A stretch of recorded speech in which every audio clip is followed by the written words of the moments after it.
আসসালামু আলাইকুম। আজকে ভার্চুয়াল ক্লাসে আমি তোমাদের ইন্ডিয়ান ইংলিশ রাইটারদের সম্পর্কে আলোচনা করব। ইন্ডিয়ান ইংলিশ রাইটার ভিডিওটা তোমরা প্রথম থেকে খুব মনোযোগ দিয়ে শুনবে, বোঝার চেষ্টা করবে।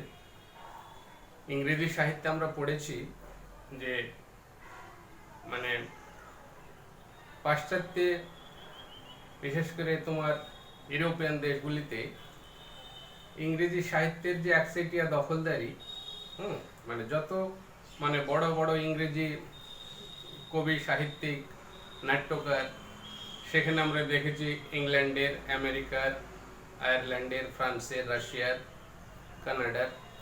তো এখানে আমাদের ইন্ডিয়াতেও অনেক বহুমুখী প্রতিভার অধিকারী কবি, সাহিত্যিক, নাট্যকার আছেন।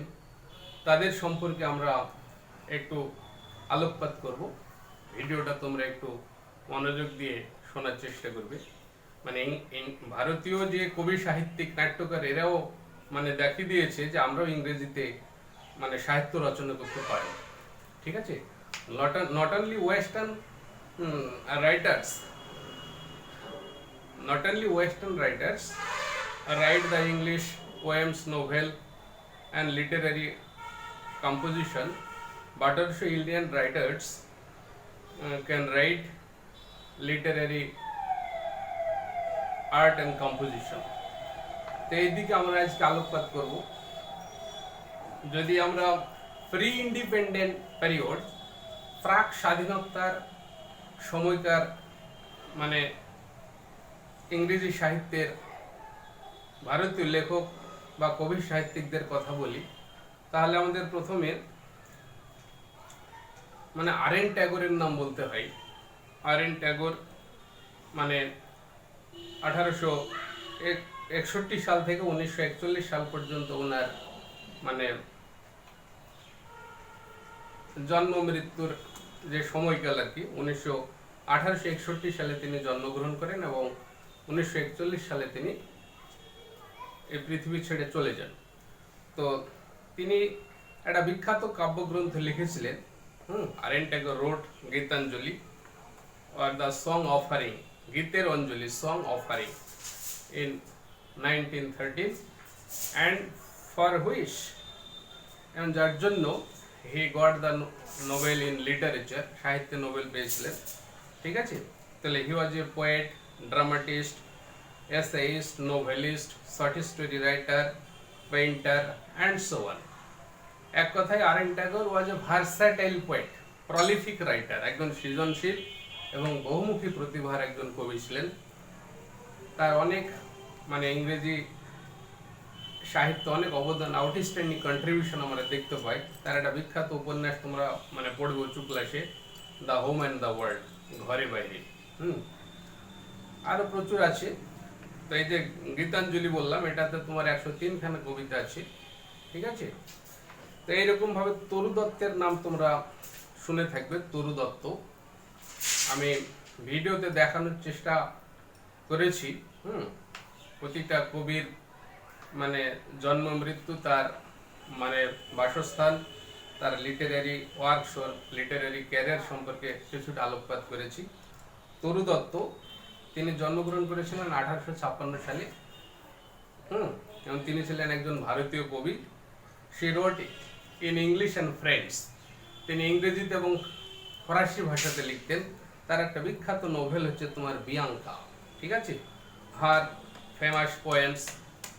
আর তার আরো যদি বিখ্যাত কবিতার কথা বলি, তার কিছু কবিতা আছে, যেমন লক্ষ্মণ একটা বিখ্যাত কবিতা, লক্ষ্মণ আছে, মাই ভোকেশন, তারপরে আছে love came to Flora asking for a flower, our casuarina tree, এটা বিখ্যাত কবিতা তরু দত্তের। তারপরে তোমার এম.কে. গান্ধীর নাম তোমরা শুনেছো, মোহনদাস করমচাঁদ গান্ধী। 1893 সালে তিনি জন্মগ্রহণ করেন এবং 1848 সালে তাকে হত্যা করা হয়। His literary works include an autobiography or the story of my experiments with truth, এটা বিখ্যাত গল্প, অ্যান অটোবায়োগ্রাফি, একটা আত্মজীবনী, অথবা এটার টাইটেল হচ্ছে the story of my experiments with truth. এটা তোমরা পড়ে থাকবে। হেনরি লুইস ভিভিয়ান ডিরোজিও, এর নাম তোমরা শুনেছো। 1809 সালে জন্ম, 1831 সালে, খুব অল্প বয়সে, কিশোর কবি বলা হয়, খুব অল্প বয়সে তিনি মারা যান, এবং হিন্দু কলেজের একজন টিচার ছিলেন, বিখ্যাত টিচার ছিলেন। His poems are as under, দেখো তার কবিতাগুলো, এ ওয়াক বাই মুনলাইট, এক চন্দ্রালোকিত রাত্রিতে হেঁটে যাওয়া, a walk by moonlight, song of the Hindustani minstrel, going into darkness, the harp of India, to my native land. এগুলো হচ্ছে তোমার হেনরি লুইস ভিভিয়ান ডিরোজিওর বিখ্যাত কবিতা। ঠিক আছে, এরপরে আমরা দেখব সরোজিনী নাইডুর নাম তোমরা শুনেছো। ভারতের তোতা পাখি বলা হয়, দ্য নাইটিঙ্গেল অফ ইন্ডিয়া। তো তিনি ছিলেন একজন বিখ্যাত দেশপ্রেমিক, ছিলেন মহান দেশপ্রেমিক, great patriot, politician, orator, administrator and a famous poetess. একজন মানে মহিলা কবি ছিলেন তিনি। She is known as the nightingale of India for her lyrical poems. তিনি মানে তার গীতি কবিতার জন্য তোকে ভারতের তোতা পাখি, হিন্দুস্তানের তোতা পাখি বলা হয়, nightingale of India. Her birth day is celebrated as the women's day. তার জন্ম মানে দিবসটিকে আমরা নারী দিবস হিসেবে পালন করে থাকি ইন্ডিয়াতে। Her noted poems are as under, মানে ভিডিওতে তোমরা দেখতে পাবে তার বিখ্যাত কিছু কবিতা। জানছো ওয়াটাম সং, এটা বিখ্যাত কবিতা autumn song, the bangle sellers, cradle song, Indian weavers, past and future, the gift of India, in the bazaars of Hyderabad. এইগুলি হচ্ছে সরোজিনী নাইডুর বিখ্যাত কবিতা। ঠিক আছে, এই যে ভারতীয় যে সমস্ত মানে লেখকদের কথা এতক্ষণ বললাম, ইনারা সাধারণত ভারতীয় কালচার, ভারতীয় শিক্ষা ব্যবস্থা, হিস্ট্রি অ্যান্ড সোশ্যাল রিফর্ম, সমাজ সংস্কার, এই সমস্ত বিষয় নিয়ে লেখালেখি করেছিলেন। ঠিক আছে, these writers basically wrote on culture, education, history and social reform. ঠিক আছে, ইন আওয়ার কান্ট্রি। এবার যদি আমরা pre Indian and post Indian পিরিয়ডের কিছু মানে কবি, সাহিত্যিক, নাট্যকারের কথা আলোচনা করি, তাহলে কাদের নাম আমরা আগে পাই? প্রথমে দেখো, প্রথমে আমরা মানে দেখব মুকরাজ আনন্দ। মুকরাজ আনন্দ, তারপরে আর কে নারায়ণ, তারপরে তোমার রাজা রাও, এদিকে দ্য বিগ থ্রি, এই তিনজন নভেলিস্ট, এদিকে ইংরেজি সাহিত্যে ভারতে বিগ থ্রি নামে পরিচিত, আর কে নারায়ণ, রাজা রাও এবং মুকরাজ আনন্দ। এরা ছিল কন্টেম্পোরারি, এবং এদের যে মানে বই তুমি ভারতবর্ষের সমস্ত স্টলে পাবে, এমনকি পাবলিক লাইব্রেরিতে এদের মানে বই পাওয়া যায়। তো আর কে নারায়ণ, মুকরাজ আনন্দ সম্পর্কে আমরা একটু বলি, ভিডিওতে দেখবে তোমরা পাশে। মুকরাজ আনন্দ, তার জন্ম হচ্ছে 1905 সালে। এটা critical period in our Indian history. 1905 সাল মানে বঙ্গভঙ্গ আন্দোলন, ঠিক আছে, এই আন্দোলন শুরু হয়েছিল, সেই সময় তিনি জন্মগ্রহণ করেন। তো Mulk Raj Anand is a renowned Indian writer. His novels are based on social injustice, caste and class prejudice and exploitation of the poor by the upper class. তার লেখার যে মূল এজেন্ডা, মূল যে থিম, সেগুলি ছিল সামাজিক অন্যায়, social injustice, caste and class prejudice, শ্রেণী বৈষম্য বা পক্ষপাত, সামাজিক পক্ষপাত, exploitation of the poor by the rich বা আপার ক্লাস, সমাজের উচ্চ শ্রেণীর মানুষদের দ্বারা নিচু শ্রেণীর মানুষদের যে শোষণ এবং শাসন, এইগুলি ছিল তার মানে লেখনের এজেন্ডা। এবং তার উল্লেখযোগ্য কিছু মানে নোভেলসের কথা আমরা জানবো। প্রথম উল্লেখযোগ্য নোভেল হচ্ছে তোমার the first remarkable novel written by Mulk Raj Anand, untouchable. তারপর হচ্ছে কুলি। কুলি একটা বিখ্যাত উপন্যাস। The coolie was translated a lot of languages in foreign countries for its success and popularity. এই কুলি উপন্যাসটাকে অনেক ভাষাতে রূপান্তর করা হয়েছিল, অনুবাদ করা হয়েছিল এর জনপ্রিয়তার কারণে। অ্যাক্রস দ্য ব্ল্যাক ওয়াটার্স, এটা বিখ্যাত উপন্যাস। Across the black waters, two leaves and a bird, two leaves and a bird, এটা একটা সিনেমাও হয়েছে, অত্যন্ত অসাধারণ একটা উপন্যাস। Seven summers, the big heart, এগুলি হচ্ছে তোমার মুকরাজানন্দের উল্লেখযোগ্য নোভেলস, উপন্যাস। আর কে নারায়ণ, আর কে নারায়ণের জন্ম 1906 সালে, ঠিক আছে। 2001 সালে তিনি মারা যান। আর কে নারায়ণের মানে আর কে নারায়ণ ফুল ফর্ম হচ্ছে Rasipuram Krishnaswami Narayan. The themes of his writings are about unemployment, family planning, guardian ideals, Gandhian ideals, influence of western culture, the arts for romance, the urban rural struggle and so on, ঠিক আছে। তাহলে আর কে নারায়ণ তিনার মানে লেখার যে এজেন্ডা বা মানে থিমস, সেগুলি সাধারণত ছিল মানে তোমার বেকারত্ব, আনএমপ্লয়মেন্ট, ফ্যামিলি প্ল্যানিং, পরিবার পরিকল্পনা, গান্ধিয়ানস আইডিয়াল, গান্ধীর আদর্শবাদ নিয়ে, ইনফ্লুয়েন্স অফ ওয়েস্টার্ন কালচার, পশ্চিমা সংস্কৃতির প্রভাব, দ্য আর্টস ফর রোমান্স, রোমান্সের জন্য একটা আকুতি, রোমান্সের জন্য তার অদম্য উৎসাহ। রোমান্স তাকে বলা হয়, রোমান্স হচ্ছে এক ধরনের মানে কাল্পনিক এবং অবাস্তব ঘটনা, অবাস্তব কাহিনী, ঠিক আছে। তাহলে রোমান্স হচ্ছে এমন এক ধরনের কল্পিত, মানে romance means an imaginative story that is likely to happen or never happens, এটা কখনই ঘটবে না বা ঘটার কোনো সম্ভাবনা নাই, ঠিক আছে। এই ধরনের কাহিনীকে আমরা রোমান্স বলি।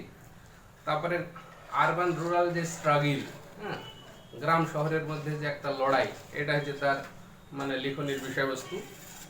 তারপরে Narayan has created an imaginary locale Malgudi that has been immortalized as a setting for many of his later novels. তিনি তার উপন্যাসে বা সাহিত্য সৃষ্টিতে একটা মানে কাল্পনিক একটা মানে ঘটনাস্থল তিনি মানে সৃষ্টি করেছেন, যেটার নাম হচ্ছে মেলগুডি। সেই মেলগুডিকে মানে অমর করে রাখা হয়েছে তার বিভিন্ন মানে উপন্যাসে, ঠিক আছে। তো তার উল্লেখযোগ্য কিছু সাহিত্যকর্ম যদি আমরা বলি, প্রথম বিখ্যাত উপন্যাস হচ্ছে Swami and friends, Malgudi days. Malgudi days is a collection of short stories, ঠিক আছে। তারপরে আছে the great Indian collections, talkative man, the man eater of Malgudi, the guide, বিখ্যাত উপন্যাস the guide, the Malgudi adventures, এগুলি হচ্ছে তার বিখ্যাত সাহিত্য সৃষ্টির মধ্যে পড়ে। তার রাজা রাও, রাজা রাও এর জন্ম হচ্ছে তোমার 1908 সালে এবং 2006 সালে মৃত্যু। তাহলে এই তিনজন যে বিখ্যাত মানে নোভেলিস্টের কথা আমরা জানতে পারছি, মুকরাজানন, আর কে নারায়ণ এবং রাজা রাও, এরা ছিল কন্টেম্পোরারি, সমসাময়িক, এদেরকে বিগ থ্রি বলা হয়। তো Raja Rao was an Indian writer of English novels and short stories, তিনি নোভেলের পাশাপাশি শর্ট স্টোরি লিখেছিলেন। His literary works are deeply rooted in metaphysics, তার যে সাহিত্যকর্ম সেগুলি মেটাফিজিক্সের উপর বেশ করে লেখা। মেটাফিজিক্স হচ্ছে অধিবিদ্যা, মেটা মিনস হচ্ছে beyond, after, metaphysics beyond of our physical world, যে আমাদের যে মানে প্রাকৃতিক জগৎ, এই প্রাকৃতিক জগতের বাইরে আরও কিছু বিষয় আছে, সেইগুলি হচ্ছে মেটাফিজিক্সের আলোচ্য বিষয়। তাহলে his books are as under, তিনি কোন কোন বই লিখেছিলেন, যেমন হচ্ছে কাঁথাপুরা, এটা বিখ্যাত উপন্যাস কাঁথাপুরা। তার the serpent and the rope, the meaning of India, on the Ganga ghat, the cat and Shakespeare, the chess master, এইগুলি হচ্ছে তোমার রাজা রাও এর বিখ্যাত মানে কাব্যগ্রন্থ। বিগ থ্রির কথা তো বললাম। এবার দেখো post independent Indian English writers and novelist, মানে স্বাধীনোত্তর যুগের আরও কিছু বিখ্যাত মানে ভারতীয় ইংরেজি রাইটারের নাম আমরা জানবো আর কি, যার নাম প্রথমেই করতে হয় মানে খুশওয়ান্ত সিং, খুব বিখ্যাত মানে লেখক, নাম তোমরা শুনে থাকবে, খুশওয়ান্ত সিং। 1915 সালে তিনি জন্মগ্রহণ করেন এবং 2014 সালে তিনি মারা যান, ঠিক আছে। খুশওয়ান্ত Singh, in his novels he deals with the post-independence and post-partition world from a sensitive perspective, বলছে তার যে সাহিত্যকর্ম, তার যে সাহিত্য সৃষ্টি, লিটারেরি ওয়ার্কস, তাতে তিনি মানে স্বাধীনোত্তর পরবর্তী সময়ে post independence period and post partition world, এবং যে ভারত যে ভাগ হলো পোস্ট পার্টিশন, হ্যাঁ, এই পোস্ট পার্টিশন সময়কার বিষয়বস্তু তিনি একটা সেন্সিটিভ পার্সপেক্টিভ, একটা সংবেদনশীল দৃষ্টিকোণ থেকে লিখেছেন। His works are a train to Pakistan, একটা বিখ্যাত মানে নোবেল উপন্যাস হচ্ছে train to Pakistan, a history of the Sikhs, the company of women, the portrait of a lady, burial at sea, এগুলো হচ্ছে তার উল্লেখযোগ্য কাব্যগ্রন্থের নাম। এরপরে আমরা জানব মনোহর মালগঙ্কার, এর নাম তোমরা শুনেছো। মনোহর মালগঙ্কার, তার কয়েকটা মানে বিখ্যাত বই একটা আছে, a bend in the Ganges, a bend in the Ganges মানে গঙ্গা নদীতে একটা বাঁক, বেন্ড। তারপরে ভবানী ভট্টাচার্য, এই নাম তোমরা শুনেছো, তার বিখ্যাত মানে বই হচ্ছে so many hungers, so many hungers, Bhabani ভট্টাচার্যের একটা বিখ্যাত কাব্য। তার গোপীনাথ মহান্তি, গোপীনাথ মহান্তি তার বিখ্যাত একটা উপন্যাস হচ্ছে পরজা, ঠিক আছে, তিনি মারাঠি ভাষায় লিখেছিলেন, উড়িয়া ভাষাতেও লিখেছিলেন, তো পরজা হচ্ছে এরকম একটা তার উপন্যাস, গোপীনাথ মহান্তি। তার বিক্রম শেঠ, হ্যাঁ, বিক্রম শেঠের নাম শুনেছো, তার মানে বিখ্যাত যে বই সেগুলো the golden gate, a suitable boy, হ্যাঁ, the golden gate, a suitable boy. তারপরে post independent Indian English female writer, এর মানে স্বাধীনোত্তর পরবর্তী সময়ে কিছু মহিলা ইংরেজি সাহিত্যিকের কথা আমরা জানবো এবার। প্রথমেই যার নাম করতে হয় কমলা মার্কান্ড, কমলা মার্কান্ড,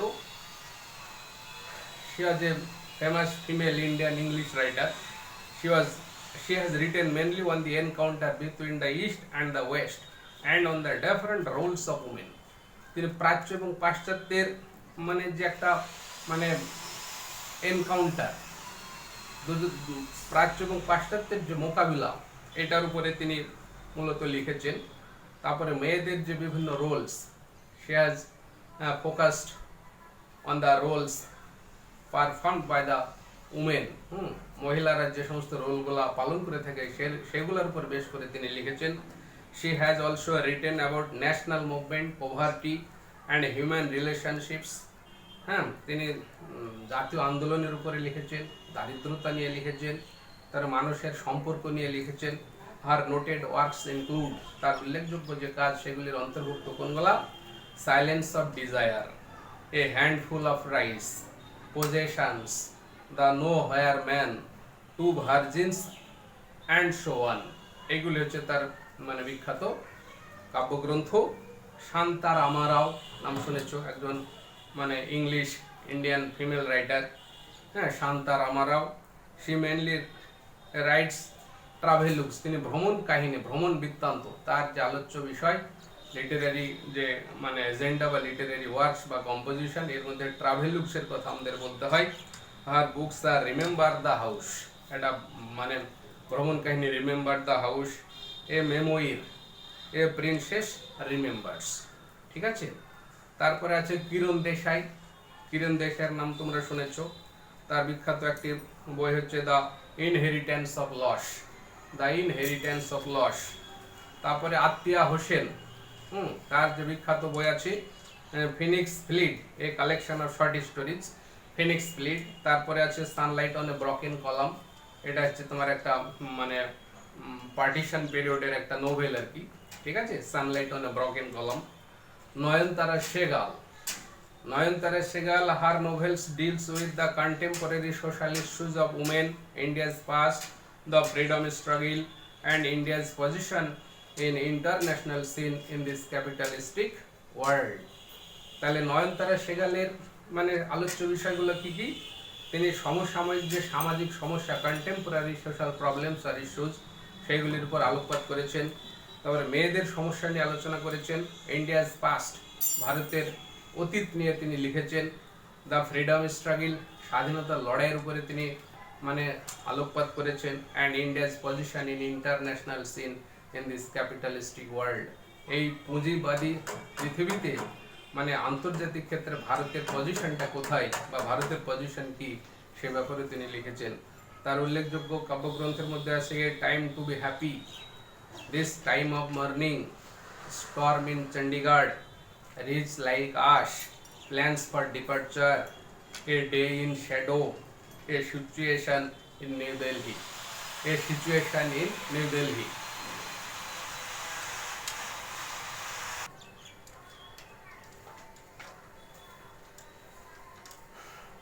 অনিতা দেশাইয়ের নাম শুনেছো? Anita Desai, her novels are about personal relationships, disappointment and frustration.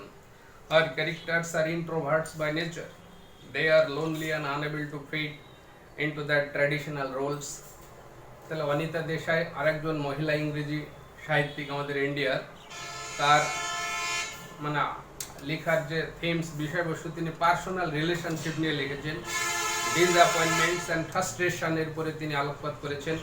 তার যে ক্যারেক্টার সেগুলি হচ্ছে প্রকৃতিগত দিক থেকে তারা ইন্ট্রোভার্টস, অন্তর্মুখী, and they are lonely and unable to fit into the traditional roles. তারা একটু নিঃসঙ্গ একাকিত্ব পছন্দ করে এবং তারা এই যে ট্র্যাডিশনাল রোলস এগুলিকে তারা অ্যাডজাস্ট করতে পারে না। হার নোটেড ওয়ার্কস ইনক্লুড, তার উল্লেখযোগ্য কাব্যগ্রন্থগুলির মধ্যে হচ্ছে বাই বাই ব্ল্যাক বার্ড, বিখ্যাত একটা মানে story, bye bye black bird, where shall we go this summer, fire on the mountain, clear light off day, voices in the city, in custody. এগুলি হচ্ছে তার অনিতা দেশাইয়ের বিখ্যাত মানে শর্ট স্টোরিজ এবং নোভেলসের মধ্যে পড়ে। অরুন্ধতী রায় আর একজন মানে নাম করা লেখিকা, অরুন্ধতী রায়। তার একটা বিখ্যাত বইয়ের নাম তোমরা শুনেছো, দি গড অফ স্মল থিংস, এটার জন্য তিনি বিখ্যাত। তারপরে ডিনা মেহতা, একজন নোভেলিস্ট, শর্ট স্টোরি রাইটার, ঠিক আছে। তাহলে her famous books are the other woman and other stories, Miss Menon did not believe in magic and other stories, and some take a lover, Mila in love. এগুলি হচ্ছে dinner মেহতার বিখ্যাত বইয়ের নাম। এবার আমরা কিছু অন্যান্য ভারতীয় মানে সাহিত্যিক সম্পর্কে জানবো, আদার ইন্ডিয়ান ইংলিশ রাইটার্স। যেমন হচ্ছে তোমার অমিতাভ ঘোষের নাম তোমরা শুনেছো, Amitav Ghosh. His famous books are the hungry tide, the glass palace, river of smoke, তারপরে গান আইল্যান্ড, ঠিক আছে। তাহলে অমিতাভ ঘোষ এর বিখ্যাত বই হচ্ছে তোমার the hungry tide, the glass palace, river of smoke, gun island. Arun Joshi এর নাম আমাদের মনে রাখতেই হবে, বিখ্যাত তিনি একজন novelist and short story writer. তার বিখ্যাত বই হচ্ছে তোমার দি ফরেনার, অরুণ যোশীর foreigner, the foreigner, the last labyrinth, I witness Kashmir, the apprentice, the city and the river, ঠিক আছে।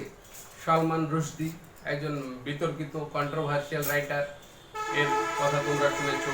তার বিখ্যাত বই হচ্ছে the satanic verses, midnight children, the golden house, ঠিক আছে।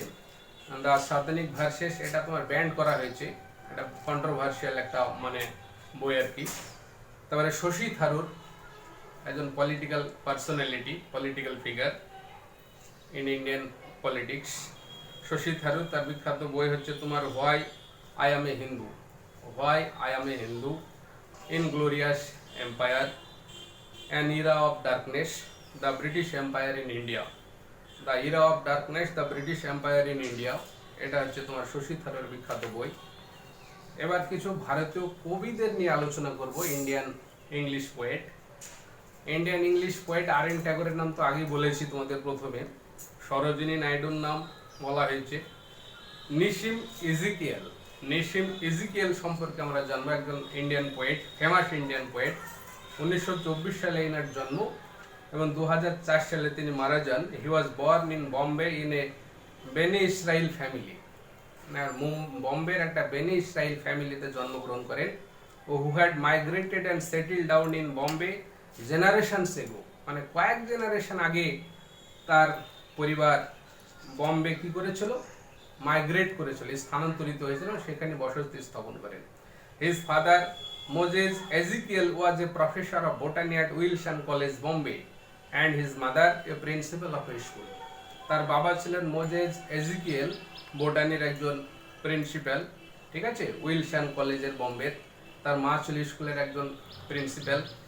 হি wrote poems, plays, art criticism and reviews.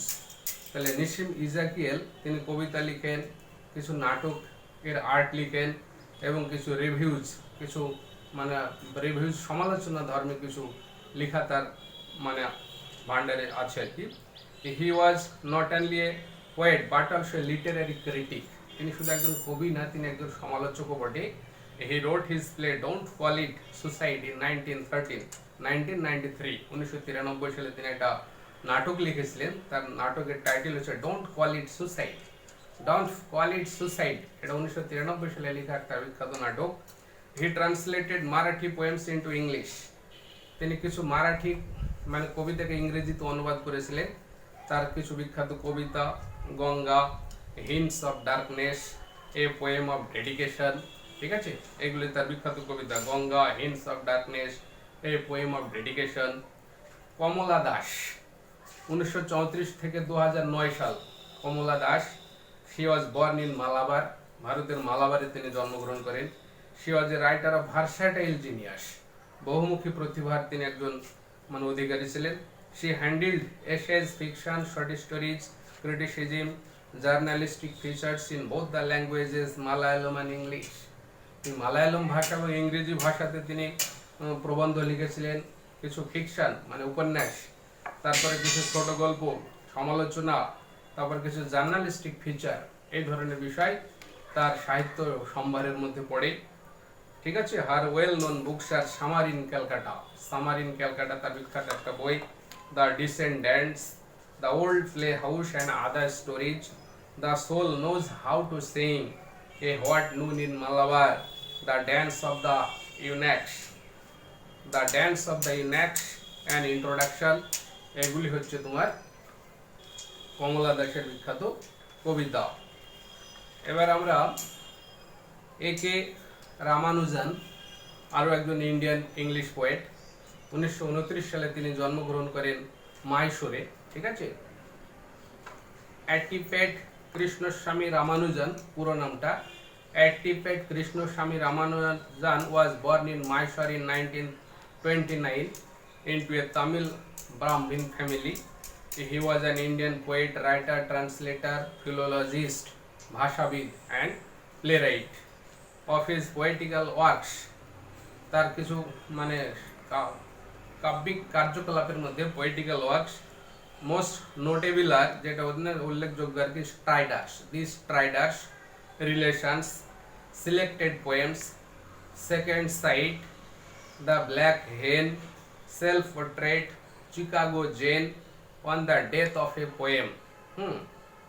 Jayanta Mahapatra, Jayanta Mahapatra আর একজন ইন্ডিয়ান পোয়েট। তাহলে one of the best known Indian English poets, Jayant Mahapatra was born in 1928 in Kotak of Odisha state. Odisha Kotak শহরে জন্মগ্রহণ করেন Jayanta Mahapatra. His notable poems, তার উল্লেখযোগ্য কবিতাগুলি হচ্ছে hunger, rain of rites, the false start, waiting, bare face, random desert, ঠিক আছে। এবার দেখো অরুণ কোলাৎকার, 1932 থেকে 2004 সাল। Arun Kolatkar, Arun Balkrishna Kolatkar was born in Kolhapur in Maharashtra, মহারাষ্ট্রের কোলহাপুরে জন্মগ্রহণ করেন অরুণ বালকৃষ্ণ কোলাৎকার। তার যে উল্লেখযোগ্য কবিতা, বিখ্যাত পোয়েমস, সেগুলো হচ্ছে suicide of Ram, suicide of Rama, Chaitanya, Ajamil and the tigers, বিখ্যাত তার কবিতা। আঘা শাহিদ আলী, আরও একজন বিখ্যাত ইংরেজি কবি আর কি, আঘা শাহিদ আলী, 1949 to 2004, 1949 সালে জন্ম, 2004 সালে মৃত্যু। Agha Shahid Ali belong to Kashmir and was educated in Kashmir, New Delhi and USA. তিনি কাশ্মীরে, নতুন দিল্লিতে এবং আমেরিকাতে পড়াশোনা করেন। তার উল্লেখযোগ্য কবিতাগুলির মধ্যে হচ্ছে post card from Kashmir, post card from Kashmir, his last book of English ghazal, ইংরেজিতে তিনি একটা গজলের বই লিখেছিলেন, ghazal, call me Ishmael tonight, এই বইটার নাম হচ্ছে call me Ishmael tonight. Dilip Chitre, 1938 থেকে 2009 সাল দিলীপ চিত্রে।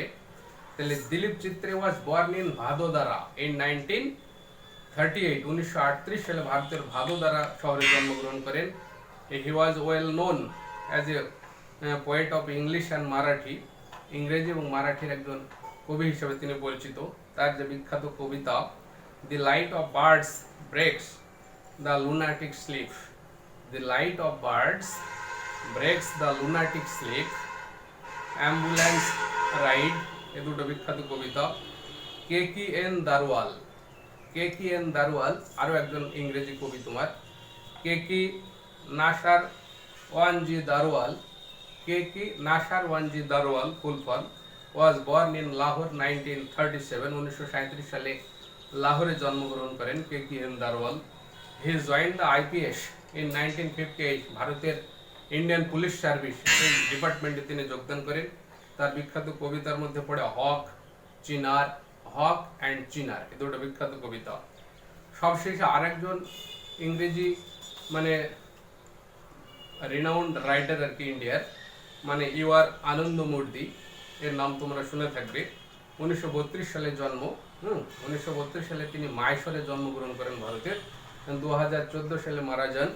তাহলে উডুপি ইউ আর আনন্দ মূর্তি, এর ফুল ফর্ম হচ্ছে তোমার উডুপি রাজা গোপালাচারী আনন্দ মূর্তি। উডুপি রাজা গোপালাচারী আনন্দ মূর্তি was born in Mysore. He was a noted Indian novelist and critic. He wrote in Kannada language. Kannada ভাষাতে তিনি লিখতেন। His most controversial novel is সংস্কারা। সংস্কারা হচ্ছে একটা উল্লেখযোগ্য এবং বিতর্কিত তার উপন্যাস। ঠিক আছে, হিন্দু ধর্মকে অত্যন্ত ক্রিটিসাইজ করা হয়েছে উপন্যাসে, এর জন্য তিনি মানে বিখ্যাত হয়ে আছেন ইংরেজি সাহিত্যে। তো এই যে ইংরেজি মানে ভারতীয় ইংরেজি মানে কবি সাহিত্যিকদের নাম আমরা এতক্ষণ জানলাম। ঠিক আছে, এই ভিডিওটা তোমরা প্রথম থেকে মনোযোগ দিয়ে শুনবে। আশা করি ভারতীয় মানে English poet, dramatist, novelist, essayist, short story রাইটারদের নাম আমরা খুব সহজেই মনে করতে পারবো বা বুঝতে পারবো, এনাদের নাম আমরা স্মরণ করতে পারবো। আজকের আলোচনা আমি এখানেই শেষ করছি। আসসালামু আলাইকুম।